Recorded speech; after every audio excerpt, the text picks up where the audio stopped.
नमस्कार दोस्तों, स्वागत है आपका मेरे चैनल कॉमिक्स लाइफ में। शुरू करते हैं अनिल मोहन जी द्वारा लिखा गया मोना चौधरी और देवराज चौहान का एटमी धमाका हमला पार्ट 2। भेड़ा चला गया, 10 मिनट में ही चला गया। ठीक 1 महीने के बाद आज ही के दिन यहाँ पहुँचने का वादा करके चला गया। जाते वक्त उसके चेहरे पर चैन के भाव थे कि जैसे गोल्ड वॉल्ट की डकैती तो असफल होनी ही है। उसे 1 महीना और मुसीबत से दूर रहने का मौका मिल गया। उसके जाते ही सोहनलाल बोला, यह थापर वाला मामला क्या है? देवराज चौहान ने कम शब्दों में सारी बात बता दी। मामला समझते ही सोहनलाल ने सिर हिलाया और पुनः कह उठा, लेकिन थापर से तुम्हारा वास्ता क्या है?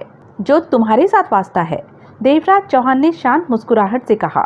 थापर से कभी हमारी मुलाकात मंगोलिया की खूनी धरती पर हुई थी। मंगोलिया के सरदार खुमान सिंह की खरबों की दौलत लूटने हम वहां पहुंचे थे। खुमान सिंह रेगिस्तानी लुटेरा था। वहां पर थापर को खुमान सिंह हमारे पहुंचने से पहले ही अपनी खतरनाक कैद में डाल चुका था, क्योंकि थापर की झड़प खुमान सिंह की बेटी गजाला से हो गई थी। गजाला जो असीम शक्तियों की मालिक है और विश्व सम्राज्ञी बनने के सपने देख रही है। खैर, थापर को हमने खुमान सिंह की कैद से निकाला और फिर लंबे समय तक थापर खुमान सिंह का खजाना पाने के लिए हम लोगों के साथ अपनी जान हथेली पर लिए घूमता रहा। कदम से कदम मिलाकर चला। दौलत हाथ लगने पर मुनासिब हिस्सा थापर को दिया गया। आज वह उसी दौलत के दम पर एशिया का ड्रग्स किंग बना खड़ा है। उसके बाद भी वक्त आने पर मैंने थापर को कई बार अपने काम में इस्तेमाल किया। जहाँ जहाँ उसकी ज़रूरत पड़ी वह फौरन आया। समझा? तो इसीलिए तुम उसकी बात को इनकार नहीं कर सके। कुछ भी समझ लो। तुम कहते हो कि थापर एशिया का ड्रग्स किंग। हाँ, यह नाम सुन रखा है, याद आया, एकाएक सोहन बोला। लेकिन तुम तो ड्रग्स वालों से नफरत करते हो। ऐसे में तुम्हारी थापर जैसे इंसान से दोस्ती पहले से है। ड्रग्स का धंधा उसने मंगोलिया से दौलत पाने के बाद शुरू किया है। देवराज चौहान बोला। मुझे बहुत बाद में पता चला कि थापर ड्रग्स के धंधे में आ गया है। फिर भी मेरे कहने पर थापर ने इस धंधे से काफ़ी हद तक हाथ खींच लिया है। धंधे को कम करता जा रहा है और अपना पैसा सफ़ेद धंधों में लगाता जा रहा है। आने वाले 2-3 सालों में थापर ड्रग्स के धंधे से पूरी तरह हट जाएगा। सोहनलाल हौले से सिर हिलाकर रह गया। भागीरथ मल्होत्रा के यहाँ चलें? जाना ही है तो फिर देर किस बात की? चलते हैं। देवराज चौहान ने जेब में हाथ मारा। लेकिन वहाँ के लिए तैयारी कर लो कि वहाँ हमें किस किस चीज़ की ज़रूरत पड़ सकती है। ज़रूरत के वक्त किसी चीज़ की कमी नहीं पड़नी चाहिए। जगमोहन समझ गया कि चीज़ से देवराज चौहान का मतलब हथियार वगैरह है। ठीक है, मैं अभी सारा सामान पैक कर लेता हूँ, जगमोहन ने कहा। मैं भी साथ चलूँ? सोहनलाल बोला। तुम? जगमोहन ने उसे देखा। हाँ। नहीं, तुम्हारी ज़रूरत नहीं, जगमोहन बोला। वहाँ हमें कोई ताला या वॉल्ट नहीं खोलना है। जो मैं वहाँ ताला खोलने नहीं जा रहा, सोहनलाल ने मुंह बनाकर कहा। मैं अपनी आदत से मजबूर हूँ, इसलिए कह रहा हूँ। तुम लोग वहाँ व्यस्त हो गए, समझो महीना लग गया, तो क्या मैं हाथ पर हाथ रखे बैठूंगा? खुजली होने पर कहीं तो हाथ मारने की कोशिश करूंगा। ऐसे में फंस गया तो गोल्ड वॉल्ट का स्ट्रांग रूम और उसके लॉकर कौन खोलेगा? फिर किसी और को ढूंढते फिरोगे। अभी पीछे ही पुलिस के हत्थे जा चढ़ा। 2 लाख देकर तुम लोगों ने पुलिस के हाथ से मुझे निकाला। अब फिर ऐसा हो गया तो? जगमोहन के चेहरे पर कड़वे भाव फैले। कुत्ते की पूंछ की तरह तू कभी सीधा नहीं होगा। मुझे साथ ले जाने में क्या हर्ज है? तुम लोगों के पीछे पीछे घूमता रहूंगा। सोहनलाल हंसा और गोली वाली सिगरेट फूंकता रहेगा। वह तो मेरा टॉनिक है। सोहनलाल पुनः हंसा। फूंक कर देख, बड़ा मजा आता है। भाड़ में जा, जगमोहन जल भुनकर बोला। सोहनलाल हंसा। तुम चलने की तैयारी करो, देवराज चौहान जगमोहन से बोला। और यह? जगमोहन का इशारा सोहनलाल की तरफ था। कोई हर्ज नहीं, साथ ले चलते हैं। मुसीबत खड़ी करेगा मौके पर, जगमोहन ने कुड़कर कहा। पहले कभी की है? 50 बार। तो 50 बार मौके पर काम भी आया हूँ। इस बात को भूल गया क्या? सोहनलाल ने तीखे स्वर में कहा। बेकार की बातें मैं याद नहीं रखता। तू तो, सोहनलाल ने कड़वे स्वर में कहना चाहा। जगमोहन, देवराज चौहान ने टोका। जगमोहन फौरन वहां से हटा और तैयारी के लिए पीछे वाले कमरे की तरफ बढ़ गया। कार को बाईं तरफ ले लेना, देवराज चौहान को कार आगे बढ़ाए 10 मिनट ही हुए होंगे कि एकाएक सोहनलाल कह उठा। जगमोहन ने तीखी निगाहों से सोहनलाल को देखा। देवराज चौहान ने बैक मिरर से सोहनलाल के चेहरे पर निगाह मारी। क्यों? जगमोहन के होठों से निकला। तू चुप कर, तेरे से नहीं कह रहा। सोहनलाल ने कहने के साथ ही हाथ आगे बढ़ाकर देवराज चौहान के कंधे पर हाथ रखा। चौराहा आ रहा है, माई तरफ मोड़ लेना, जरा सा काम है। कैसा काम? देवराज चौहान के होठों से निकला। छोटा सा काम। सोहनलाल ने दांत फाड़े। 5 मिनट लगेंगे। देवराज चौहान ने अपना ध्यान ड्राइविंग पर लगा दिया। जगमोहन गर्दन घुमाकर होठ सिकोड़े पिछली सीट पर मौजूद सोहनलाल को देखे जा रहा था। सोहनलाल ने उसे देखकर भी दांत फाड़े। मुंह बंद रख, जगमोहन ने कड़वे स्वर में कहा। पूरा जबड़ा ही बाहर आ जाएगा। लेकिन सोहनलाल ने अपना मामला जारी रखा। देवराज चौहान ने चौराहा आते ही कार को बाएं मोड़ लिया। इस तरह क्या काम है तेरे को? जगमोहन उसे घूरे जा रहा था। मसाला खत्म हो गया है। मसाला? मतलब कि गोली जो तू सिगरेट के तंबाकू में मिलाकर सिगरेट में भरकर कस लेता है? हाँ। सोहनलाल ने मासूमियत से गर्दन हिलाई। जगमोहन गहरी सांस लेकर रह गया। अबे सुधर जा, कोई बुरा काम तो छोड़ दे, जगमोहन ने उखड़े स्वर में कहा। अपनी हालत देख, वैसे ही बांस की तरह नजर आता है। नशा तेरे को ले डूबेगा। नहीं डूबता। क्यों? जगमोहन ने आंखें सिकोड़ी। यह कोई नशा है? मामूली सा नशा है। इससे मेरे को राहत मिलती है। और? नशे से राहत मिलती है? बेटे, नशा सिर्फ जान लेता है, जिंदगी खत्म करता है। कोई नशा एकदम इंसान को खत्म कर देता है तो कोई धीरे धीरे। क्यों अपना दुश्मन? बोर मत कर, भाड़ में जा, जगमोहन ने कहा और सीधा बैठकर सामने की तरफ देखने लगा। 2 पलों के लिए कार में शांति छाई रही। अगर यह मामला 1 महीने में न निपटा तो वॉल्ट डकैती का क्या होगा? सोहनलाल बोला। देवराज चौहान के चेहरे पर दृढ़ता से भरी परत उभरी। हमने इस काम पर सिर्फ 1 महीना काम करना है, उसके बाद वॉल्ट डकैती पर लग जाना है। वह तो है, लेकिन यह काम 1 महीने में न निपटा तो? सोहनलाल का स्वर गंभीर था। निपट जाएगा, यह कोई इतना बड़ा काम नहीं है। देवराज चौहान की आवाज में विश्वास के भाव थे। जगमोहन के होठों पर बरबस ही मुस्कान उभर आई। तेरे को क्या हुआ? सोहनलाल ने उसे देखा। पहले वाली सोच फिर दिमाग में आ गई थी। जगमोहन मुस्कुरा रहा था। जब जब भी गोल्ड वर्ल्ड की तैयारी में हाथ डाला तब तब ही कोई अड़चन सामने आ जाती है। मेरे ख्याल में जब हम गोल्ड वर्ल्ड की डकैती को अंजाम देंगे तो तब जरूर कोई तूफान, कोई तबाही आएगी।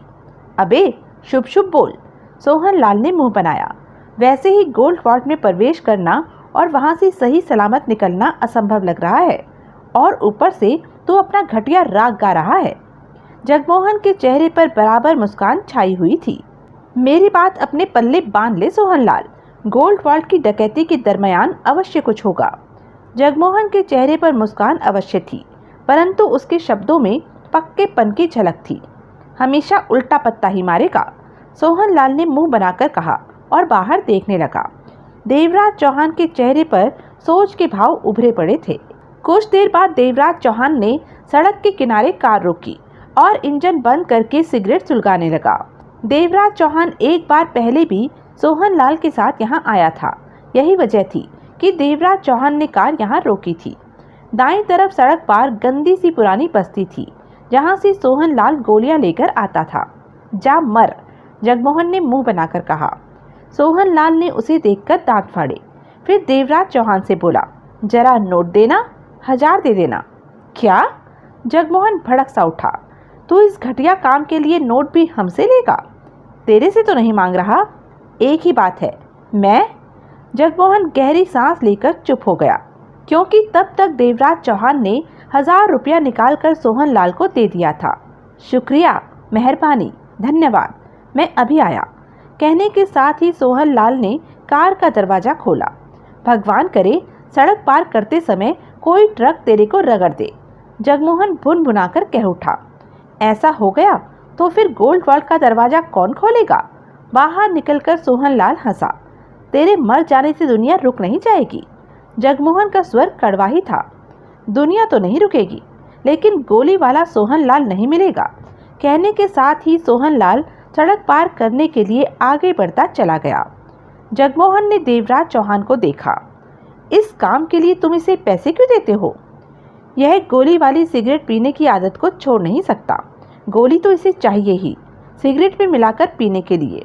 मुझसे पैसे नहीं लेगा तो कहीं और से इंतजाम कर लेगा। देवराज चौहान ने गंभीर स्वर में कहा, मेरे पैसे न देने से इसका भला होता हो तो मैं कभी न दूं। जगमोहन ने गहरी सांस लेकर सोहन लाल को देखा, जो सड़क पार करके पुरानी गंदी बस्ती की गली में प्रवेश करता नजर आ रहा था। एक बात तो मानने वाली है, इसकी उंगलियों में जादू है। ताला, वॉल्ट, स्ट्रांग रूम, हर ऐसी चीज को खोल लेता है जो दूसरे नहीं खोल सकते। अगर यह ठीक से चला होता तो आज इसके पास दौलत का ढेर होता। पैसा आते ही उसे खत्म करने पर आमादा हो जाता है और जल्दी ही खाली होकर बैठ जाता है, जगमोहन ने कहा। देवराज चौहान के होठों पर मुस्कान उभरी। यह बात तो है ही, लेकिन यह बात भी सच है कि उंगलियों में जादू होने के बावजूद भी सोहनलाल अपने दम पर किसी बड़े काम को अंजाम देने की हिम्मत नहीं रखता। किसी काम के लिए योजना नहीं बना सकता, योजना की घेराबंदी नहीं कर सकता। इसे हर हाल में दूसरों का सहारा चाहिए ही चाहिए। यह बात भी है। देवराज चौहान कष्ट लेकर खिड़की से बाहर देखने लगा। यह बात आज पहली बार हुई है कि तुमने अपना काम छोड़कर थापर का काम करने का इरादा बना लिया। थापर की बात को मैं सख्ती से इनकार नहीं कर सकता था, देवराज चौहान ने गंभीर स्वर में कहा, क्योंकि मंगोलिया में थापर ने बिना किसी लालच के मेरा साथ दिया था, कई बार जान पर खेला था। ऐसे में उसने पहली बार किसी काम के लिए कहा है, पक्की तरह से उसे इनकार करना अच्छा नहीं लगता मुझे। जगमोहन सिर हिलाकर रह गया। सोहनलाल पतली पतली कई गंदी सी गलियां पार करने के बाद एक मकान के लकड़ी के पुराने से खुले दरवाजे के भीतर प्रवेश करके ठिठका। यह सामान्य साइज का कमरा था, जहां चंद टेबलों पर मौजूद घटिया से नजर आने वाले 10-12 आदमी मौजूद थे, जो कि पीने में व्यस्त थे। एक छोकरा नोट लेकर उन लोगों को सामान सर्व कर रहा था। बातों के दौरान पीने वालों के मुंह से अपशब्द निकल रहे थे। सारे माहौल पर नजर मारकर सोहनलाल आगे बढ़ने को हुआ कि छोकरा उसके पास पहुंचा। क्यों उस्ताद, क्या मांगेला है? सोहनलाल ने छोकरे को घूरा। नया आया है? काम की बात कर उस्ताद, छोकरा उखड़ेपन से बोला। क्या मांगेला है? अपन की जन्म पत्री मत पूछ, हट बे। सोहनलाल ने उसे कंधे से पकड़कर एक तरफ किया और आगे बढ़ गया। छोकरा लड़खड़ाया और पास की टेबल से टकरा गया। टेबल पर पड़ी बोतल और भरे हुए 3 गिलास लुढ़क गए। वहां 3 आदमी बैठे थे। शराब टेबल से बहकर उनकी टांगों पर गिरी। एक ने दांत भींचकर उसकी गर्दन पकड़ ली। साले, शराब के साथ साथ हमारे कपड़ों का भी सत्यानाश कर दिया, वह गुर्राया। उस्ताद, छोकरा गर्दन छुड़ाने की कोशिश में बोला। अपन का मिस्टेक नहीं है, वो उस्ताद ने अपन को तुम पर धक्का दिएला है। अपन का काम तो तुमको पिलाना है, गर्दन छोड़ो उस्ताद। किसने धक्का दिया है? वह पुनः गुर्राया। वो उधर गएला है उस्ताद, चेक शर्ट वाला। छोकरा गर्दन छुड़ाने की कोशिश में बोला। ये ठीक बोलता है, दूसरा साथी दांत भींचकर बोला। उसने मेरे सामने इसे धक्का दिया है। पहले वाले ने छोकरे की गर्दन छोड़ी और बोला, किधर गया है वो उधर गएला है। छोकरा एक हाथ से अपनी गर्दन मसलता हुआ दूसरे हाथ से सामने के दरवाजे की तरफ इशारा करता कह उठा, उधर वाले रूम में। तीनों दादाओं की निगाहें मिली। तीसरा, जो अभी तक खामोश था, उसके चेहरे पर सख्ती उभरी पड़ी थी। जा तू। तीसरे ने मुंह खोला। नई बोतल लेकर आ, टेबल साफ कर। अच्छा उस्ताद। छोकरा जैसे जान बचाकर भागा। तीनों अपने कपड़े साफ करने लगे। छोकरा फौरन पलट कर आया। जल्दी से उसने टेबल साफ की, नई बोतल सजा दी और 3 गिलासों के अलावा प्लेट भरकर चने सजा गया। तीनों ने पुनः गिलास भरे और एक ही सांस में आधे आधे खाली कर दिए। उस हरामजादे को कुछ अकल सिखानी चाहिए, तीसरा खतरनाक स्वर में कह उठा। सूखा सा है, जिसमें जान नहीं, और हमारा सारा मजाक किरकिरा कर गया। वापस आने दे उसे। यहाँ नहीं, बाहर।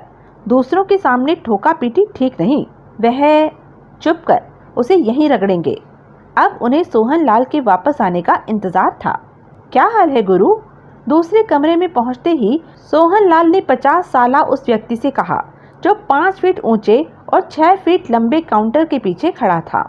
वहाँ दुकान जैसा माहौल लग रहा था। काउंटर के पीछे रैकों में शराब, विस्की की बोतलें मौजूद थी। कुछ लोग वहाँ बैठे भी पी रहे थे और वातावरण में फैले सिगरेट के धुएं में नशे की खुशबू मौजूद थी। पहले कमरे की तरह यहाँ का भी बुरा हाल हुआ पड़ा था। सोहनलाल बहुत दिनों के बाद आया। वह व्यक्ति मुस्कुराया। कहीं और से माल लेना तो शुरू नहीं कर दिया? शायद कहीं चोरी का माल सस्ता मिलता हो।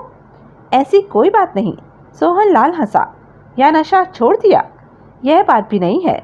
सोहनलाल जेब से गोली वाली सिगरेट निकालकर सुलगाता हुआ बोला, पिछली बार इकट्ठा माल ले गया था। हर दूसरे दिन माल लेने आना अच्छा नहीं लगता। पिछली बार तो उधार कर गया था 1200 का, याद है? याद है। उस 1200 को एक तरफ ही रहने दे, फिर वसूलना। कहने के साथ ही सोहनलाल ने जेब से 1000 रुपये निकालकर काउंटर पर रखे। यह ले ताजा 1000, सारे की गोलियां दे दे। पिछला 1200? उसने 1000 उठाते हुए कहा। अगली बार उधार लंबा मत किया कर, भूलने का खतरा होता है। उसने सोहनलाल को घूरा। सोहनलाल मुस्कुराया।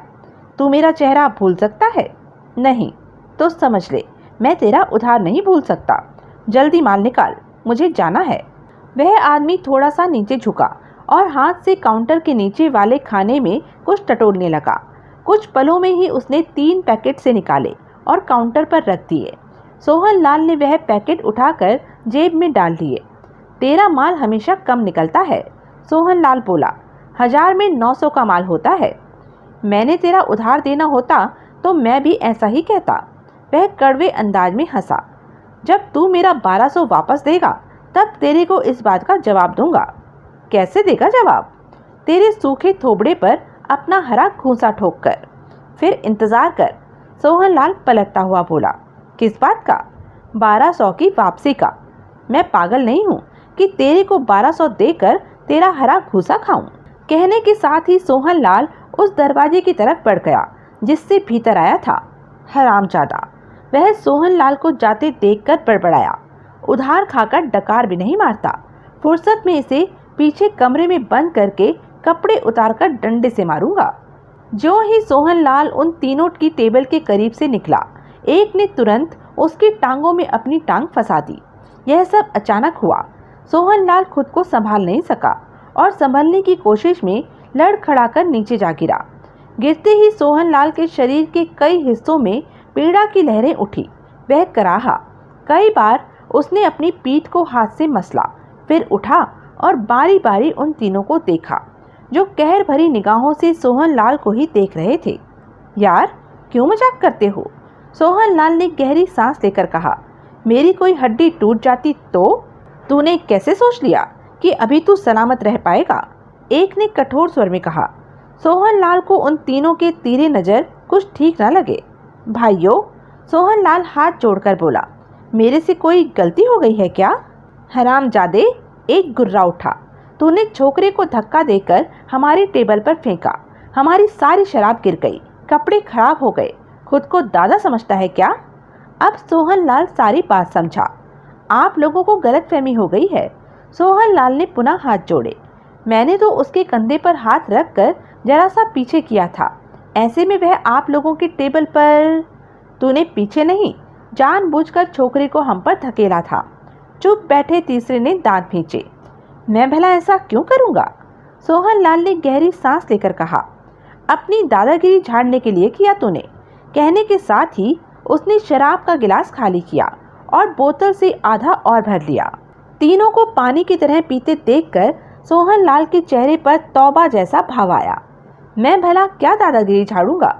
मेरी हालत देखिए जनाब, मरियल सा तो मैं वैसे ही हूँ। कोई गारंटी नहीं कि आज का दिन भी ठीक तरह से निकाल पाऊँ। कहाँ मैं और कहाँ आप, अशोक की लाट जैसे मोटे तगड़े। मैं भला कैसे सोच सकता हूँ कि आपसे झगड़ा कर लूँगा, मुकाबला कर लूँगा। फिर भी आपको ऐसा कुछ लगता है तो मैं आपसे माफ़ी चाहूँगा। सोहनलाल ने शराफत से दोनों हाथ जोड़कर कहा। तीनों की खतरनाक निगाह आपस में मिली। बात खत्म सोचकर सोहनलाल पलटा और बाहर जाने वाले दरवाजे की तरफ बढ़ गया। तीनों की नशे से भरी सुर्ख आंखें सोहनलाल की पीठ पर थी। सोहनलाल दरवाजे के पास पहुंचने ही वाला था और चंद पलों में उसने बाहर निकल जाना था। ठीक तभी एक बदमाश ने जेब से चाकू निकाला और पलक झपकते ही सोहनलाल की पीठ का निशाना लेकर चाकू फेंका। ठीक इसी वक्त किसी अन्य व्यक्ति ने बाहर से भीतर कदम रखा। उसे रास्ता देने के लिए सोहनलाल चलते चलते जरा सा एक तरफ को हुआ और सोहनलाल का एक तरफ होना ही उसे बचा गया। बदमाश का चाकू उसकी बगल से निकलकर ठीक उसकी छाती के बीचों बीच जा धंसा, जो भीतर प्रवेश कर ही रहा था। चाकू लगते ही वह व्यक्ति तीव्र झटके के साथ सोहनलाल से टकराया और उसे साथ लिए नीचे जा गिरा। इतने में ही वहां बैठे लोगों में हल्ला मच गया। चाकू लगते ही वह आदमी मर गया था और लाश बना सोहनलाल के ऊपर पड़ा था। हड़बड़ाया सा सोहनलाल उसे अपने ऊपर से हटाने की चेष्टा कर रहा था और इसी चेष्टा में कई बार उसका हाथ उसकी छाती में धंसे चाकू की मुठ पर जा लगा था, जिसकी वजह से चाकू के दस्ते पर यकीनन उसकी उंगलियों के निशान आ गए थे। तभी उन तीनों बदमाशों में से एक आगे बढ़ा और दांत भींचकर बोला, इसी ने इसे चाकू मारा है जो लाश के नीचे दबा पड़ा है। हाँ, मैंने अपनी आंखों से इसे चाकू मारते देखा है। दूसरा बदमाश करीब पहुंचते कह उठा, यह चाकू मारकर भाग जाना चाहता था, लेकिन चाकू लगने वाले ने इसे पकड़ा और मरते हुए इसे भी ले गिरा। उनकी बातें सुनकर सोहनलाल कुछ घबरा सा उठा। मस्तिष्क में एक ही बात आई कि फंसा। चोरी डकैती में फंस जाए तो गंभीर मसला नहीं था, लेकिन यह तो खून का मसला सिर पर आ रहा था, जिससे कि उसका वास्ता दूर दूर तक नहीं था।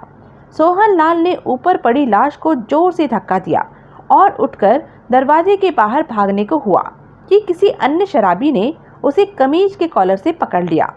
खून करके भागता कहाँ है? तू चला गया तो पुलिस हमको नहीं छोड़ेगी। तभी उन तीनों में से एक बदमाश खतरनाक स्वर में कह उठा, जब पुलिस पूछेगी तो तब सच बोलेगा, पुलिस को बुलाओ। एक आदमी हाँफता हुआ पास पहुंचा। मैंने पुलिस को थाने पर फोन कर दिया है, वे लोग आ रहे हैं। चल तू इधर। कॉलर पकड़ने वाले बदमाश ने सोहनलाल को एक तरफ दीवार के साथ बिठाया और वहां मौजूद दूसरों से बोला, ध्यान रखना इसका, बहुत चालाक और खतरनाक लगता है, कहीं भाग न जाए। उन तीनों में से एक बदमाश दरवाजे के बीचों बीच जा खड़ा हुआ। भागेगा कैसे? यहाँ पर तो मैं खड़ा हूँ। तभी उस जगह का मालिक वहां पहुंचा। पहले लाश और फिर सोहनलाल को इस तरह बिठाया देखकर हड़बड़ा उठा। उसकी जगह पर खून हो गया था।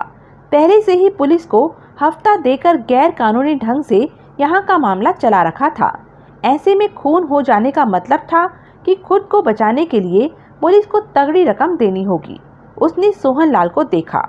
सोहनलाल ने उसे देखते हुए इनकार में सिर हिलाया कि उसने हत्या नहीं की। अब उसने की या नहीं, यह तो बात की बात थी। खून तो हो चुका था, पुलिस उसे भी इस मामले में न रगड़ ले, इसके लिए उसके पल्ले से तो मोटी रकम गई। 15 मिनट होने को आ रहे हैं, सोहनलाल नहीं आया। जगमोहन ने देवराज चौहान को देखा, जबकि उसे तो 5 मिनट में वापस आ जाना चाहिए था। देवराज चौहान भी सोहनलाल की देरी पर यही सोच रहा था। मैं देख कर आऊं? जगमोहन कार का दरवाजा खोलते हुए बोला। मालूम है कहाँ गया है? मालूम कर लूँगा। जगमोहन कार से बाहर निकलता हुआ कह उठा। देवराज चौहान ने सिगरेट सुलगा ली। जगमोहन सड़क पार करके उस बस्ती में प्रवेश कर गया। 15 मिनट की पूछताछ के बाद जगमोहन ने वह ठिकाना ढूंढा जहां सोहनलाल था, परंतु दरवाजे पर खड़े बदमाश के कारण भीतर प्रवेश करते करते ठिठका। बदमाश ने सख्त स्वर में कहा, क्या है? शराब की स्मेल जगमोहन की सांसों से टकराई। अंदर जाना है। चला जा यहाँ से, अंदर मर्डर हो गया है, पुलिस आने वाली है, वह पहले जैसे स्वर में बोला। मर्डर के बारे में सुनकर जगमोहन के जिस्म में तनाव उभरा। किसका हुआ है? वहीं खड़ा रहे, पुलिस जब पंचनामा करके लाश ले जाएगी तो मरने वाले को देख लेना, उसने कहा, जबकि दरवाजे के भीतर ही लाश पड़ी नजर आ रही थी जगमोहन को। अंदर जाने दे, जगमोहन ने निर्णायक स्वर में कहा। सोच ले, बदमाश ने अपने दांत दिखाए। भीतर गया तो तेरे को बाहर नहीं जाने दूंगा। पुलिस तेरा भी बयान लेगी कि तू यहाँ क्या कर रहा था, तब क्या कहेगा तू? मेरे बयान से पहले तेरे बयान में यह आ जाएगा कि मैं मर्डर होने के बाद भीतर आया, जगमोहन ने तीखे स्वर में कहा। यहाँ मौजूद बाकी के लोग भी यही कहेंगे। बदमाश ने दांत फाड़े। बहुत समझदार है तू, आजा, कहते हुए उसने रास्ता दे दिया। जगमोहन भीतर प्रवेश कर गया, लाश को देखा, फिर उसकी निगाह सोहन लाल पर पड़ी जो निरीह जानवर की तरह नजर आ रहा था। जगमोहन की आंखें सिकुड़ गई। किसने किया है ये कत्ल? जगमोहन ने पूछते हुए कईयों पर निगाह मारी। तू क्या पुलिस वाला है जो इतने रौब से पूछ रहा है? पास खड़े एक पियक्कड़ ने हाथ हिलाकर कहा। अगले ही पल जगमोहन का जबरदस्त घूंसा उसके चेहरे पर पड़ा। उसके होठों से चीख निकली, टांगे फर्श से उखड़ी और पास की टेबल से टकराकर नीचे जा गिरा। हर किसी की निगाह जगमोहन पर जा टिकी। जगमोहन के चेहरे पर सख्ती नाच रही थी। किसने मारा है इसे? जगमोहन की आवाज में इस बार खतरनाक भाव आ गए थे। मामूली सी बात पर झगड़ा काई को करता है? एक कह उठा। जिसने मारा है पकड़ लिया है उसे। वह बैठा है दीवार के साथ, साला भागने की फिराक में था। जगमोहन ने दांत भींचकर पुनः सोहन लाल को देखा। सोहन लाल ने इनकार में सिर हिलाया कि उसने खून नहीं किया। जगमोहन जानता था कि सोहन लाल खामखा खून करने वालों में से नहीं है। खून खराबे से तो वह दूर रहना ही पसंद करता है। किसने देखा इसे खून करते हुए? जगमोहन की नजरें वहां मौजूद लोगों पर फिरी। किसने क्या? उन तीनों में से एक बदमाश ने कहर भरे स्वर में कहा। सबने ही देखा है। जवाब में कईयों की गर्दनें हिली। चाकू पर इसकी उंगलियों के निशान भी हैं। दूसरी आवाज आई। वह तो लाश को अपने ऊपर से हटाने की कोशिश में मेरा हाथ चाकू पर जा टिका था। सोहन लाल ने जल्दी से कहा। यह भी तो तुम लोगों ने देखा है? हमने नहीं देखा। वह बदमाश ठीठता से हंसा। जगमोहन समझ गया कि सोहन लाल लंबा लद गया। यहाँ के लोग उसके खिलाफ नजर आ रहे थे, जबकि जगमोहन को यकीन था कि खून सोहन लाल ने नहीं किया। खामखा ही रगड़े में आ फंसा है।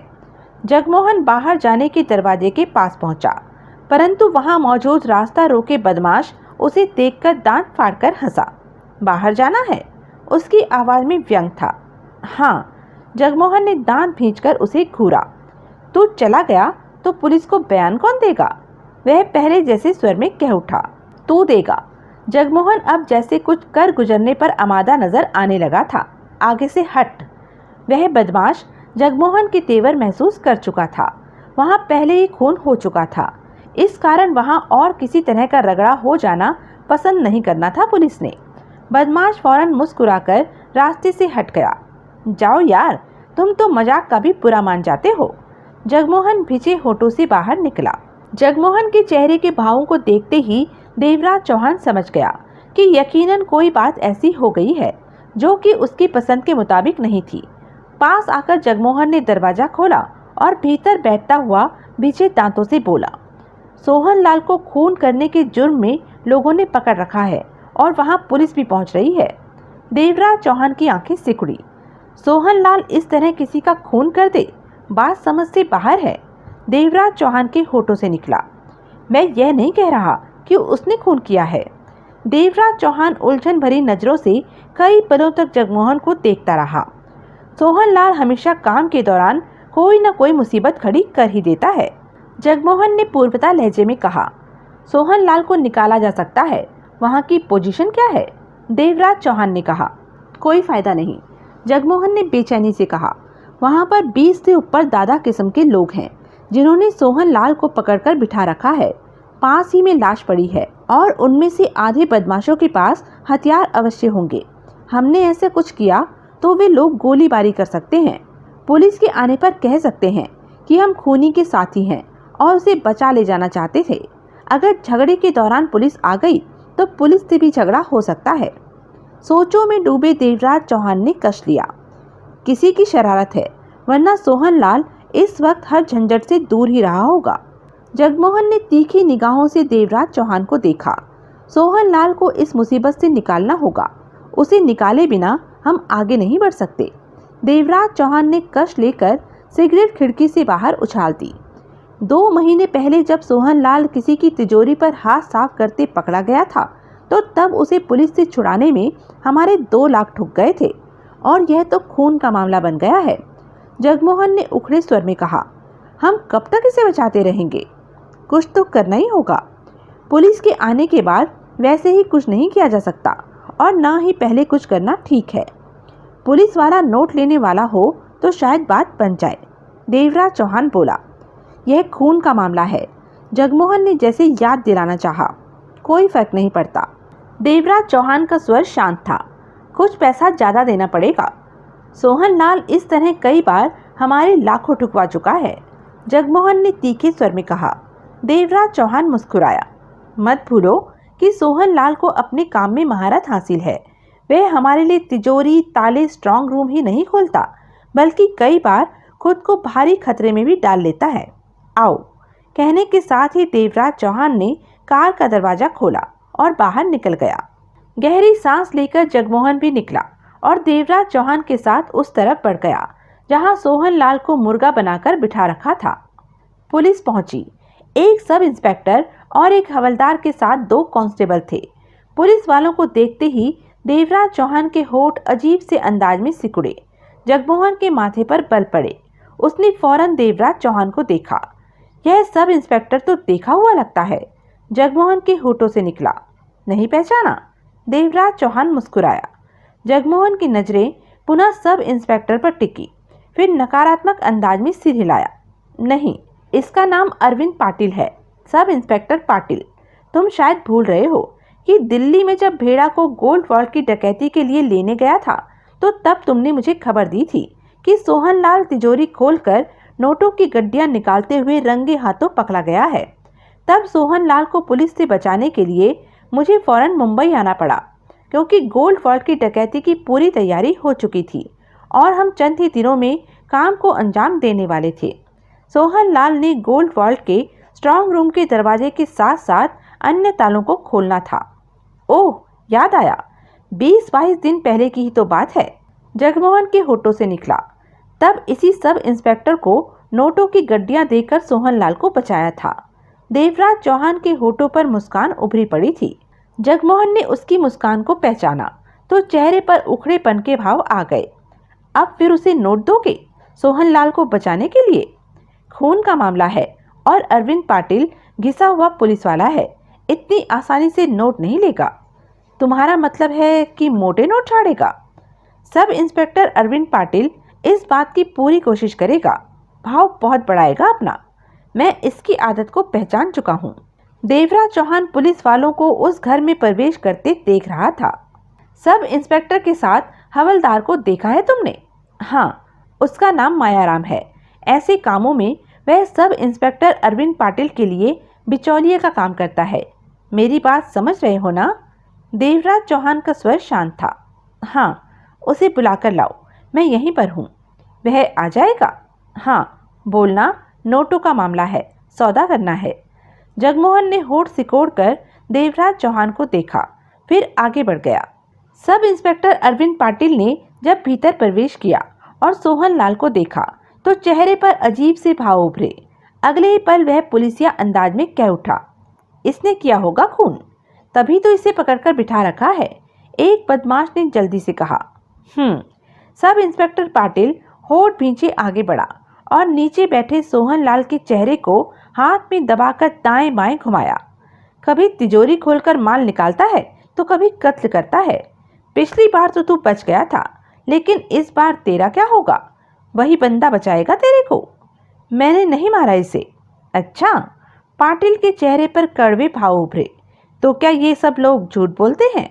हाँ, मैं तो। चुप कर, तेरे से तो थाने में चलकर बात करूंगा। पंखे पर उल्टा लटका कर तेरा झूला बनाऊंगा। हवलदार मायाराम तेरा झूला झूलेगा, उसके बाद मैं तेरा बयान नोट करूंगा। तब तू कहेगा कि ऐसा तूने क्यों किया। बाकी की कसर मैं पूरी तरह दूंगा रिपोर्ट में। अब की बार तो तू गया। सोहन लाल क्या कहता, खामोश दुखी चेहरे के साथ बैठा रहा। इसका ध्यान रखना, दूसरों के बयान नोट करो। सब इंस्पेक्टर पाटिल ने मायाराम को देखा, नाम पतों के साथ। उसके बाद सबको थाने ले चलना है, बाकी बातें वहीं होंगी। कहने के साथ ही सब इंस्पेक्टर अरविंद पाटिल ने वहां मौजूद सब पर निगाह मारी, फिर आगे बढ़कर उस जगह के मालिक की बाह पकड़कर उसे दूसरे कमरे में ले गया। वह पहले से ही घबराया लग रहा था। वह जानता था कि इस खून में वह भी खास तौर पर रगड़ा जा सकता है। क्यों बे, एक तो तू अपना यह गैर कानूनी धंधा चलाने के लिए हफ्ते की रकम भी रियायती तौर पर देता है। मायाराम ने तेरे को बोला भी था कि रकम बढ़ा दे, लेकिन तूने नहीं बढ़ाई और तेरे यहाँ खून भी होने लगे। मालूम है कितना लंबा नपेगा? मैंने थोड़े ही खून किया है, वह जल्दी से कह उठा। तेरे यहाँ तो हुआ है, ऊपर से रिपोर्ट में तेरे इस गैर कानूनी धंधे का भी जिक्र किया जाएगा। बस इतना ही बहुत है। कम से कम 5 साल की सैर कराऊंगा। मैं हफ्ते की रकम बढ़ा दूंगा। वह तो तू अब मेरे कहे बिना ही बढ़ाएगा, कम से कम 50% बढ़ाना। लेकिन अब इस मामले का क्या करना है? मैं तेरे से हफ्ता यह धंधा चलाने का लेता हूँ, यहाँ पर खून होने का नहीं। बोल क्या लगाता है? जल्दी, फालतू का टाइम नहीं है। जो आप हुक्म करे। मुसीबत में फंसा मन में गालियां देता वह हाथ जोड़कर बोला।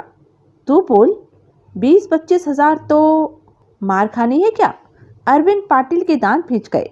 मामले की गंभीरता नहीं समझ रहा क्या? तरकारी का मोल मत लगा, कार की कीमत लगा। कार खरीदने का मन कर रहा है। जी 50 हजार दे दूंगा। 50 में कार आती है क्या? 70 देना, सेकंड हैंड खरीद कर ही काम चला लूंगा। जो हुक्म माई बाप। निकाल। अभी नहीं है, इंतजाम कर दूंगा। शाम तक मिल जाना चाहिए। 70 हजार, समझ गया? अरविंद पाटिल ने हुक्म देने वाले अंदाज में कहा। उसने सहमति में सिर हिला दिया। अब आगे सुन। कम से कम महीने भर के लिए यह धंधा समेट ले। शरीफों वाला घर बना ले इस जगह को। साहब ने यहाँ का फेरा लगा लिया तो फिर तू बचने वाला नहीं। मैं अभी यहाँ से सब कुछ हटा देता हूँ। शाम को आना 70 हजार लेकर। रास्ता याद है थाने का या पहुँच जाऊँगा? अरविंद पाटिल वहाँ से हटकर लाश वाले कमरे में पहुँचा। हवलदार मायाराम वहाँ नहीं था। कांस्टेबल वहाँ मौजूद लोगों के बयान ले रहे थे। तुम लोग यहाँ बैठकर शराब पीते हो? सब इंस्पेक्टर घुड़की देने वाले स्वर में बोला। थाने चलकर देखूंगा तुम लोगों को। मायाराम कहाँ है? वह बाहर गया है, किसी साहब के साथ, एक कांस्टेबल ने कहा। साहब के साथ? जी हाँ। उसने मायाराम के कान में कुछ कहा तो वह उन साहब के साथ बाहर चला गया। कान में? सब इंस्पेक्टर अरविंद पाटिल बड़बड़ा उठा। सारी गड़बड़ तो कान से ही शुरू होती है। तभी मायाराम ने भीतर प्रवेश किया। सब इंस्पेक्टर अरविंद पाटिल के कान में कुछ कहा। सुनने के बाद पाटिल ने सिर हिलाया, फिर बाकी दोनों कांस्टेबलों को देखकर बोला, ठीक तरह इनके बयान लो, मैं आसपास पूछताछ करके आता हूँ। चलो मायाराम। इसके साथ ही अरविंद पाटिल मायाराम के साथ बाहर निकल गया। हवलदार मायाराम सब इंस्पेक्टर अरविंद पाटिल को लेकर वहां पहुंचा, जहां देवराज चौहान जगमोहन के साथ मौजूद था। इस बीच मायाराम ने पाटिल को सब बता दिया था कि असल बात क्या है। पास पहुंचते ही मायाराम ने पाटिल से कहा, यह साहब आपसे उसके बारे में कुछ बात करना चाहते हैं जिसे हत्या के जुर्म में हमने अभी अभी पकड़ा है। हो सकता है नौबत मुंह मीठा होने तक पहुंच जाए। पाटिल ने मायाराम को घूरा। मायाराम ने फौरन मुंह फेर लिया। अरविंद पाटिल ने देवराज चौहान और जगमोहन को गहरी निगाहों से देखा। कौन हो तुम? पाटिल की आवाज में तीखापन था। मायाराम ने तुम्हें बताया नहीं? देवराज चौहान के होठों पर मुस्कान उभरी। मायाराम ने जो बताया है तुम वह नहीं हो। वही हूँ। उस दिन बूढ़े के मेकअप में था, आधी रात को आया था। आज असली चेहरे के साथ तुम्हारे सामने खड़ा हूँ। मेरी आवाज पर गौर करो तो पहचान जाओगे। पहचान गया आवाज को? फिर तो मजा आ गया साहब जी, मुंह मीठा ही मीठा। मायाराम फौरन कह उठा। चुप रहो, पाटिल ने कठोर स्वर में कहा। मायाराम ने होठ बंद कर लिए। यह कौन है? पाटिल ने जगमोहन को देखा। यह वही है जिसने उस रात कार में से नोटों की गड्डियां तुम्हें दी थी। देवराज चौहान मुस्कुराकर एक एक शब्द पर जोर देते हुए कहा। सब इंस्पेक्टर अरविंद पाटिल ने जल्दी से पास खड़े मायाराम को देखा, फिर देवराज चौहान से बोला, इसके सामने बात मत करो, इसकी आदत बिगड़ गई तो ठीक नहीं होगा। कहने के साथ ही पाटिल देवराज चौहान की बाह पकड़कर कुछ कदम आगे ले गया। मायाराम बता रहा था कि तुम उस सोहनलाल को छुड़ाना चाहते हो कि वह पुलिस की फेर में न पड़े। उसने खून नहीं किया, वैसे बेशक न किया हो, लेकिन कानून की नज़रों में तो वह खूनी हो ही गया। और फिर जब मैं उसकी रिपोर्ट तैयार करूंगा तो रही सही कसर पूरी कर दूंगा। सब इंस्पेक्टर अरविंद पाटिल का अंदाज समझाने वाला था, लेकिन अब मेरे ख्याल में सब ठीक हो जाएगा। तुम बड़े आदमी हो, यह तो मैं जान ही चुका हूँ। मेरी सलाह मानो तो सोहन लाल के हाथ पांव बांध कर रखा करो। देवराज चौहान ने मुस्कुराकर सिगरेट सुलगा ली। बोलो, पाटिल ने मुस्कुराकर उसे देखा। अभी सोहनलाल गिरफ्तार नहीं हुआ, मामला कागजी कार्यवाही तक नहीं पहुंचा, थाने तक नहीं पहुंचा, तुम्हारे साहब को नहीं पता चला, यानी कि सब कुछ तुम्हारे हाथ में है, देवराज चौहान ने कहा। वो तो ठीक है, पाटिल ने फौरन सिर हिलाया। मैं लाश का क्या करूंगा? हवा में तो उड़ा नहीं सकता। उन गवाहों का क्या करूंगा जो लाइन लगाकर सोहनलाल के खिलाफ गवाही दे रहे हैं? चाकू पर अगर सोहनलाल की उंगलियों के निशान हुए तो उनका क्या करूंगा? मेरे साथ बाकी भी पुलिस वाले आए हैं, उनका क्या करूंगा? अच्छी बात तो यह हुई कि थाने से चलते वक्त रोजाना मचे में यह नहीं लिखाया कि कत्ल के केस पर फोन आने पर लाश की तरफ जा रहा हूँ। सोचा था वापसी आकर रोजाना मचा भर दूंगा। इन सब बातों का ही तो हमने सौदा करना है। ये बात भी ठीक है, खून का मामला है, भाव नाप जरा ठीक होना चाहिए, पाटिल बोला। मेरे पास ज़्यादा वक्त नहीं है, सोहनलाल को छोड़ो। क्या देते हो? क्या चाहिए? मैंने एक सहेली पाल रखी है। इस उम्र में वैसे यह सब शोभा तो नहीं देता, लेकिन पली तो पलती चली गई। 2 महीनों से वह कार लेने को कह रही है। हाँ भी नहीं होती और ना भी नहीं होती। और इधर बीवी भी कहने लगी है कि फलां भी सब इंस्पेक्टर है, लेकिन उसकी पत्नी कार पर सब्जी लेने जाती है। अब इन औरतों को कौन समझाए? खैर, वह भी कार मांगती है। मतलब कि 2 कारों की सख्त जरूरत है। मेरा काम तो पुलिस कार से ही चल जाता है। मेरे पास सिर्फ इतना ही पैसा है कि 1 कार खरीदी जा सके, देवराज चौहान ने कहा। क्यों मजाक करते हो? तुम तो 1 कार। देवराज चौहान की आवाज में पक्कापन उभरा। कोई सौदेबाजी नहीं, कोई फालतू बात नहीं। हाँ हो तो बोलो, नहीं तो ले जाओ सोहनलाल को। मैं सीधा तुम्हारे इंस्पेक्टर के पास जाकर बात तय करने की कोशिश करूंगा। शायद वह 1 कार में मान जाए। साहब तो बहुत कड़क हैं। यह तुम मुझ पर छोड़ दो, देवराज चौहान ने अरविंद पाटिल को घूरा। यार, इस बार तुम बहुत रूखे रूखे पेश आ रहे हो, पाटिल ने शिकायती लहजे में कहा। जल्दी बोलो। ठीक है, वह 1 कार कौन सी वाली होगी? नोटों की गड्डियां गिन लेना, उसमें जो आती हो वह ले आना, देवराज चौहान ने शुष्क स्वर में कहा। लेकिन कीमत नई वाली कार की होनी चाहिए, पुरानी की नहीं, नई की ही होगी। पैसे मंगवाऊं क्या? मंगवा लो, सोचते क्या हो, जल्दी मंगवाना। देवराज चौहान ने जगमोहन को पास बुलाया, उसे एक तरफ ले जाकर बंगले से 2.5 लाख लेकर आने को कहा। 2.5 लाख सुनते ही जगमोहन हत्ते से उखड़ने लगा, पर पाटिल को खड़ा पाकर होठ नीचे कार की तरफ बढ़ गया। देवराज चौहान पाटिल के पास पहुंचा। सोहनलाल को बुला लो। जल्दी क्या है? अरविंद पाटिल मुस्कुराया। कार की रकम तो आ लेने दो। तभी कुछ दूर खड़ा मायाराम पास आकर दांत दिखाकर कह उठा, साहब जी, मुंह मीठा हो गया? ज्यादा मीठा मत खाया कर, पाटिल ने उसे घूरा। शुगर हो जाएगी। आप तो मजाक करते हैं साहब जी। आगे सुन। जी?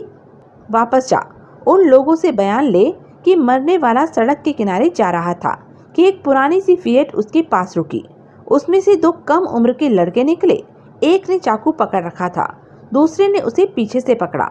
चाकू वाले ने चाकू मारा और फिर फिएट पर बैठकर भाग गए। कार की नंबर प्लेट पर मिट्टी लगी थी, नंबर नहीं देखा जा सका, सिर्फ 6 और 8 ही पढ़ा जा सका। यह सब मैं नहीं कह रहा, वे कह रहे हैं जिन्होंने ये सब देखा है, जो लाश के पास हैं। समझ गया। लड़कों का सामान्य सा हुलिया लिखवा लेना, लेकिन 2 के बयान में यह होना चाहिए कि वे दोनों लड़के लंबे थे, और 1 के बयान में होना चाहिए कि एक लड़का 5 फीट का था। मतलब कि साहब जी, उनके बयान आपस में मेल न खाएं। हाँ, बाकी मैं रिपोर्ट में सब ठीक कर दूंगा। अगर किसी ने ऐसा बयान देने से मना किया तो मैं क्या मर गया हूँ? फिक्र क्यों करता है? उसे एक तरफ बिठा लेना। नहीं मानेगा तो 2 बलात्कार के केस पेंडिंग पड़े हैं, उनके लिए भी हमें कोई अपराधी चाहिए कि नहीं? पूरा समझ गया।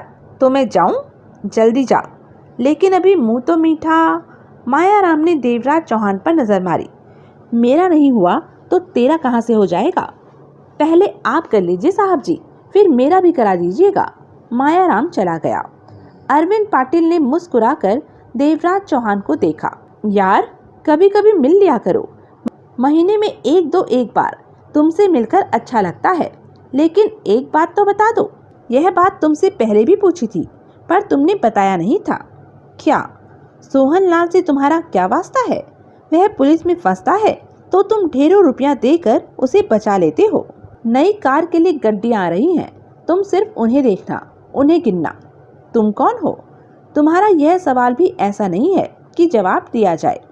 ठीक है यार, नहीं पूछता। तुम्हारा बंदा कब तक नोट लेकर आ जाएगा? 20 मिनट और। सोहनलाल के चेहरे से तो ऐसा लग रहा था कि बच गए। अभी भी वह ठीक तरह से सामान्य नहीं हो पाया था। गोली वाली सिगरेट उसने सुलगा रखी थी। देवराज चौहान कार ड्राइव कर रहा था। कुर्ता सा जगमोहन पास बैठा था। ठुकवा दी ना 2.5 लाख की। आखिरकार जगमोहन फट ही पड़ा। मेरी कोई गलती नहीं थी। नहीं तो मेरी गलती थी, जगमोहन खींच कर बोला। यह सब कुछ उन तीनों बदमाशों ने किया होगा। अब मुझे लग रहा है कि मैं बच गया, क्योंकि वह चाकू उन्होंने मेरा निशाना लेकर ही फेंका था। लेकिन मर गया वह जिसे भीतर आने का रास्ता देने के लिए मैं साइड में सरक गया था। सोहनलाल ने गहरी सांस ली। तू हमेशा कोई मुसीबत खड़ी करता है। नाराज मत हो, बल्कि इसे शगुन मान। सोहनलाल के होठों पर हल्की सी मुस्कान उभरी। हम नए काम के लिए जा रहे हैं, ऐसे में रास्ते में अटकाव आ जाए तो वह शुभ माना जाता है। कहने के साथ ही सोहनलाल ने जगमोहन का कंधा थपथपाया। 2.5 लाख का जबरदस्ती का दान करवा दिया और बोलता है शुभ हो गया। जगमोहन ने कड़वे स्वर में कहा, याद रख, मैं यह पैसा छोड़ने वाला नहीं, सब वसूल करूंगा। मरता मरता बचा हूँ, कुछ देर तो खुशी मना लेने दे, क्यों मूड खराब कर रहा है? सोहनलाल ने कहा और कार की सीट पर पसर गया। देवराज चौहान का चेहरा सपाट था। उसका पूरा ध्यान ड्राइविंग पर था। भागीरथ मल्होत्रा का बंगला न होकर महल जैसा लगता था। दोपहर हो रही थी जब देवराज चौहान, जगमोहन और सोहनलाल भागीरथ मल्होत्रा के बंगले पर पहुंचे। देवराज चौहान कार ड्राइव कर रहा था। सोहनलाल बगल में बैठा गोली वाली सिगरेट फूंकने में व्यस्त था और जगमोहन पीछे वाली सीट पर पसरा पड़ा था। सामान का बैग कार की डिक्की में था। उन्हें विशाल गेट के बाहर ही रोक लिया गया, जहां 3 गनर खड़े थे। 2 की गनें उनकी तरफ तन गई। तीसरा एक हाथ में गन थामे सावधानी से पास आया और 3 कदम दूर ही खड़ा हो गया कि अगर गन का इस्तेमाल करना पड़े तो फौरन कर सके, या फिर सामने वाला आसानी से गन पर झपट्टा न मार सके। कौन हो तुम? गनर ने सख्त स्वर में पूछा। देवराज चौहान ने विशाल गेट के भीतर नजर मारी, फिर गनर को देखा। थापर भीतर आया होगा। कौन थापर? गनर ने उसी स्वर में पूछा।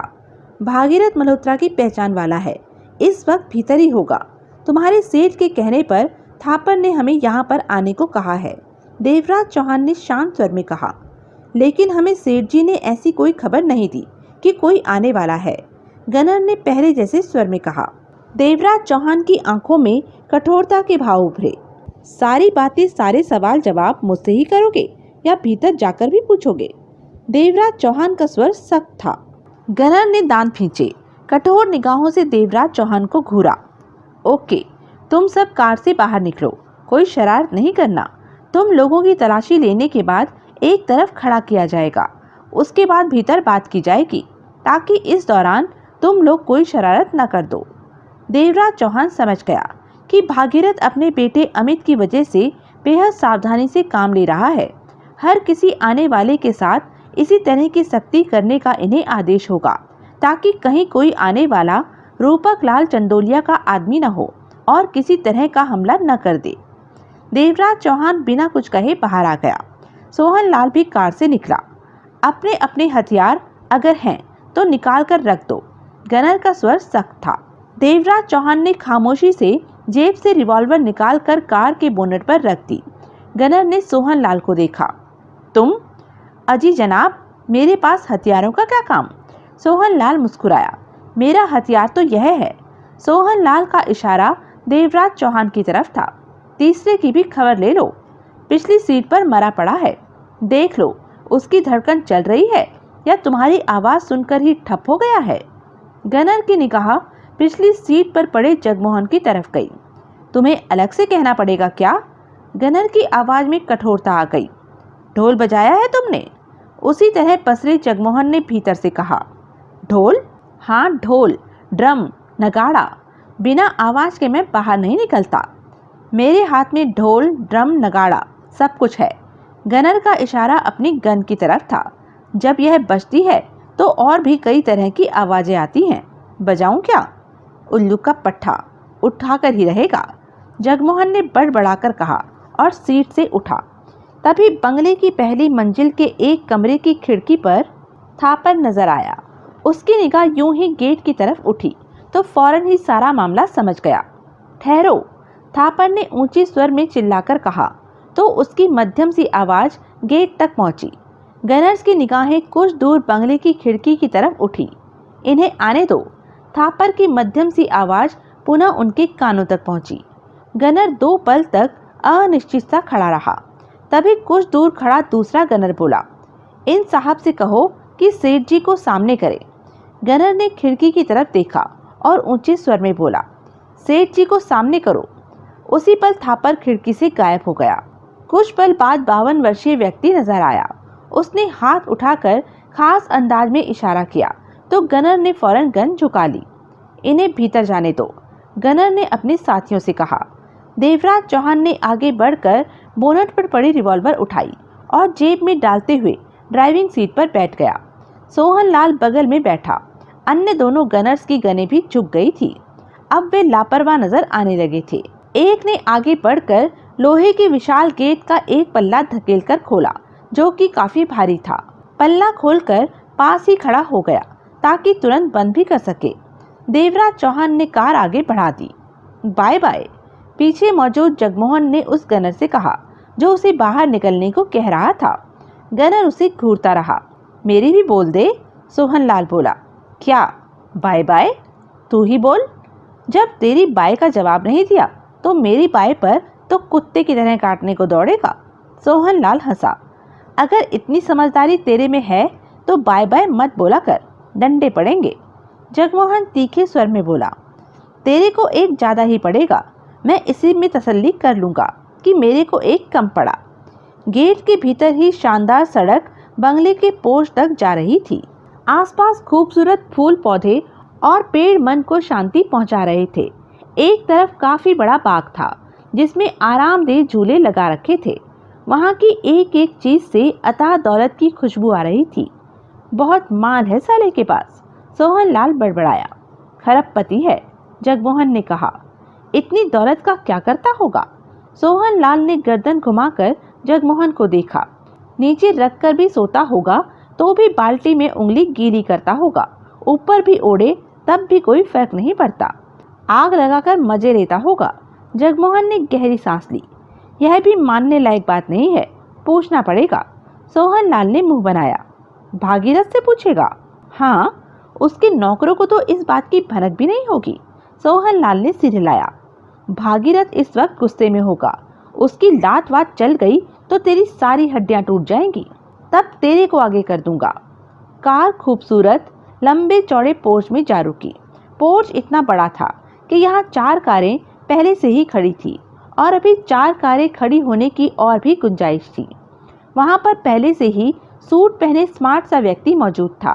कार रुकते ही फौरन आगे बढ़ा और एक एक करके कार के तीनों दरवाजे खोलकर अदब से खड़ा होकर बोला, आइए, मुझे सेठ जी ने आप लोगों को लेने के लिए भेजा है। यहाँ पर आपका स्वागत है। तीनों बाहर निकले। आइए। सोहनलाल फौरन उसके पास पहुंचा। क्यों उस्ताद, तू यहाँ नौकरी करता है? जी हाँ। कार के दरवाजे खोलने बंद करने के तेरे को कितने मिलते हैं? सोहनलाल ने बेहद गंभीर स्वर में पूछा। जवाब में वह सिर्फ मुस्कुराया।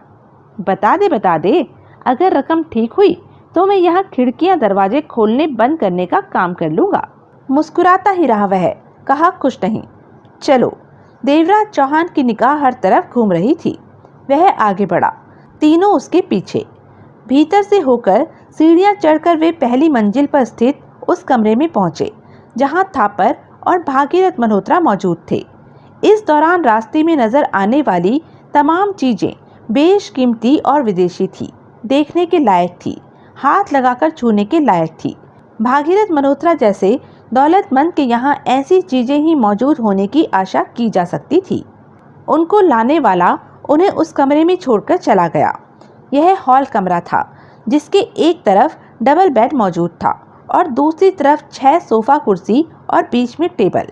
भागीरथ मल्होत्रा 52 वर्षीय स्वस्थ व्यक्ति था। दौलत की महक उसके हाव भाव से आ रही थी। लंबा कद, होठों पर छोटी छोटी मूछें, शरीर पर कीमती गाउन, परंतु इस वक्त उसके चेहरे पर परेशानी और बेचैनी के भाव नजर आ रहे थे। थापर ने आगे बढ़कर तीनों का स्वागत किया, सोफा कुर्सी पर बैठने का इशारा किया। स्वागत के तौर पर भागीरथ मल्होत्रा ने अपनी गर्दन को 2-3 बार हिलाया। देवराज चौहान की निगाह कमरे में हर तरफ घूम रही थी। वह सोफे पर बैठा और जगमोहन उसकी सोफा कुर्सी की पुष्ट से टेक लगाकर खड़ा हो गया। देवराज चौहान ने सिगरेट सुलगा ली। वहां के माहौल में भारीपन था। सोहनलाल आगे बढ़ा और थापर की बाह पकड़कर बाह जोरों से हिलाकर बोला, मुझे जानता है प्यारे। थापर ने उलझन भरी निगाहों से सोहनलाल को देखा, जबकि दोनों ही जानते थे कि यह उनकी पहली मुलाकात है। नहीं जानता? नहीं। थापर का स्वर शांत था। वह जानता था कि जो देवराज चौहान के साथ आया है वह कोई खास ही होगा। देवराज चौहान यूं ही किसी को साथ लाने वाला नहीं। अलबत्ता थापर को सोहनलाल के बदन पर कपड़ों को देखकर अवश्य हैरानी हुई, क्योंकि पुरानी सी पैंट, मैली हो रही कमीज, शेव बड़ा चेहरा और सूखा पतला जिस्म, यह सब मिलाकर थापर इस नतीजे पर पहुंचा कि इस इंसान को कितने भी बढ़िया कपड़े पहनने के लिए दिए जाएं, यह इन्हीं कपड़ों में खुश रहेगा। नए कपड़ों को भी मैला करके उन्हें इन्हीं की तरह बना लेगा। थापर के जवाब पर सोहनलाल ने सिर हिलाया। वाह बेटा, भूल गया क्या? मैं तेरे को तब से जानता हूँ जब तू उठाई गिरा था और इधर उधर भागता फिरता था 2-2 रुपए के लिए। आज सूट पहनकर रोब डालता है कि मैंने कब रोब डाला है? थापर ने होठ सिकोड़े। नहीं डाला, मुझे पता है, लेकिन कभी डालने की कोशिश भी मत करना, क्योंकि मैं तेरा सारा आगा पीछा जानता हूँ। सोहनलाल नाम है मेरा। सोहनलाल ने दादाई अंदाज में कहा और गोली वाली सिगरेट सुलगाई। थापर मुस्कुराया। मैं समझ गया। क्या? कि तुम्हारा नाम सोहनलाल है। बस यही समझाना चाहता था। वैसे तुम्हारे यहाँ कोई तिजोरी, स्ट्रांग रूम वगैरह है जहाँ नोट, माल पानी रखते हों? आखिर कहीं तो अपना माल मादा रखते होंगे। सोहनलाल ने गोली वाली सिगरेट का कश लिया। हाँ, वह जगह मुझे दिखा देना। सोहनलाल थापर की आंखों में देखकर मुस्कुराया। क्यों? ताकि तुम्हें नोट रखने के लिए कोई नई तिजोरी, नया स्ट्रांग रूम न बनवाना पड़े। मैं उन्हें छूते ही खाली कर दूंगा। समझ गया तुम्हारे कमाल को। देवराज चौहान के साथ हो तो तुम्हारा कमाल आजमाने की कोशिश नहीं करूंगा। थापर ने मुस्कुराकर कहा। लेकिन तुम्हें अपने कपड़े सलीके से पहनने चाहिए, शेव बनाकर रखनी चाहिए ताकि बंदा लगो। यह मेरा स्टाइल है, तुम नहीं समझोगे। कीमती कपड़े मुझे रास नहीं आते, फिर मैले हो जाते हैं। आज शेव करो तो फिर बढ़ जाती है, और इन मामलों में मैं आलसी इंसान हूँ। सुबह जूते पहनो तो शाम तक गंदे। अगर मैं अपनी तरफ ध्यान देने लगा तो फिर सारा दिन जूते ही चमकाता रहूँगा। इसलिए मैं ऐसे ही फिट हूँ। आदमी मज़ेदार हो। मैं जरा इधर बात कर लूँ, फिर तुमसे बात करूँगा। थापर उन लोगों के करीब आया। सोहनलाल वहीं बेड के कोने पर इस तरह बैठ गया था जैसे अब जो बात होने वाली है उससे उसका कोई वास्ता ही ना हो, परंतु उसके कान एक एक शब्द सुन रहे थे। सेठ जी, यह देवराज चौहान है, यह जगमोहन और वह सोहनलाल। थापर करीब आकर बोला। कुछ कहने की अपेक्षा भागीरथ मल्होत्रा जैसे इंसान ने तीनों को देखकर हाथ जोड़ दिए। उसके जुड़े हाथ कांपते से महसूस हो रहे थे। आंखों में गीलापन नजर आ रहा था। थापर पुनः कह उठा। निगाह देवराज चौहान पर थी। सारी बात तो मैं तुम्हें बता ही चुका हूँ। अब सारा मामला तुम लोगों के हाथ में है। सब कुछ कैसे देखना है, कैसे करना है, खुद ही देख लो। तुम्हारे काम में किसी तरह की कोई दखल अंदाजी नहीं होगी। तभी भागीरथ मल्होत्रा आगे बढ़ा और देवराज चौहान के पास बैठकर उसकी बाह थाम ली। थापर कहता है कि तुम हर हाल में मेरे बेटे को बचा सकते हो। भागीरथ मल्होत्रा का स्वर कांप रहा था। देवराज चौहान की समझ में नहीं आया कि क्या कहे। भगवान के लिए मेरे बेटे को बचा लो। मैं और मेरा बेटा अमित निर्दोष हैं। भगवान की कसम, गौरव अपनी मौत मरा था। वह तो मेरे ही बेटे जैसा था। भला मैं उसकी जान कैसे लेता? ऐसा कुछ तो मैं सोच भी नहीं सकता था। रूपक लाल भारी तौर पर गलतफहमी का शिकार है और मुझे अपना दुश्मन मान बैठा है। पागल हो गया है वह कहता है कि 1 महीने के अंदर ही अंदर मेरे बेटे का अपहरण करके उसे अपने हाथों से मारेगा। फोन पर उसने ऐसा कहा। मैं इस तरह अपने बेटे की मौत नहीं देखना चाहता। उसे बचा लो। वह देवराज चौहान ने अपनी बाह छुड़ाई और कष्ट लेकर सिगरेट टेबल पर पड़ी ऐश ट्रे में डाली। तो आप अपने बेटे अमित को बचाना चाहते हैं? हाँ, हर कीमत पर। देवराज चौहान गंभीर था। हाँ, हर कीमत पर। अमित के लिए तो मैं अपनी सारी दौलत भी दांव पर लगा सकता हूँ। तो फिर बहुत बढ़िया रास्ता बताता हूँ। दौलत भी कोई खास खर्च नहीं होगी और सब कुछ ठीक हो जाएगा। क्या? रूपक लाल चंदोलिया की हत्या करवा दीजिए। जब तक वह जिंदा रहेगा आपके बेटे की जान को खतरा बना रहेगा। नहीं, यह काम मैं नहीं करवा सकता। भागीरथ मल्होत्रा दांत भींचकर कह उठा। देवराज चौहान की निगाह भागीरथ मल्होत्रा पर जा टिकी। क्यों? यह ठीक है कि रूपक लाल चंदोलिया और मेरे बीच आज संबंध ठीक नहीं है। बेकार की गलतफहमी को लेकर वह पागल हुआ पड़ा है। ठंडे दिमाग से सोचता तो वह मेरे बेटे के खिलाफ कभी सोचता भी नहीं, लेकिन उसे ठंडे दिमाग से सोचने का वक्त ही नहीं मिला और गुस्से से जलता रहा। भागीरथ मल्होत्रा ने बेचैनी से कहा, रूपक लाल चंदोलिया मेरा पुराना यार है, पुराना पार्टनर है। मेरी आत्मा गवारा नहीं करती कि मैं उसकी हत्या करवा। सोच लीजिए, हो सकता है वह आपके बेटे की जान लेने में कामयाब हो जाए। भागीरथ मल्होत्रा ने कातर भाव से देवराज चौहान को देखा। रूपक लाल ने 1 महीने का वक्त दिया है।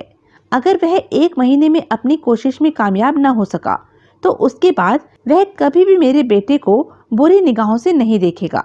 थापर कहता है कि तुम बखूबी 1 महीने तक अमित को सुरक्षा दे सकते हो। भागीरथ ने भारी स्वर में कहा, प्लीज मेरे बेटे को बचा लो। मैं इंसान हूँ, आपके बेटे को बचाने में कहीं भी चूक कर सकता हूँ। हो सकता है रूपक लाल जीत पाए। भागीरथ मल्होत्रा कई पलों तक खामोश रहने के बाद बोला, जो भगवान की मर्जी होती है वही होता है। तुम अपना काम करो। मेरे बेटे को 1 महीने तक रूपक लाल से तुमने बचा लिया तो मैं तुम्हें मुंह मांगी कीमत दूंगा, तो मैं तुम्हें मुंह मांगी दौलत दूंगा, ढेर लगा दूंगा दौलत का। देवराज चौहान ने थापर को देखा। थापर ने इनकार में सिर हिलाया। मल्होत्रा साहब, देवराज चौहान शांत स्वर में बोला, मैं यह काम दौलत पाने के लिए नहीं, थापर के कहने पर कर रहा हूँ।